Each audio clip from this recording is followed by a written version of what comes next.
বলার দেখলি কত সুন্দর চকচকে থাকে না, আর এখন দেখেন অবস্থাটা কি।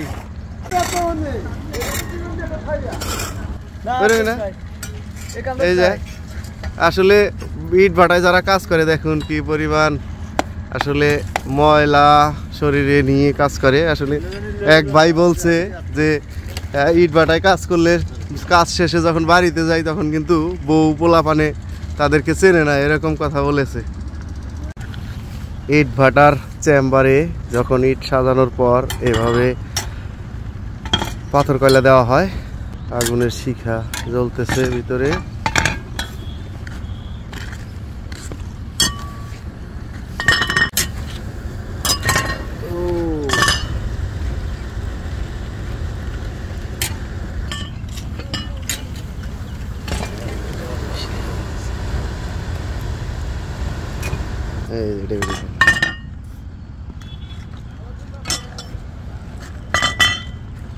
এইভাবে কি সব সময় দিতে হয়?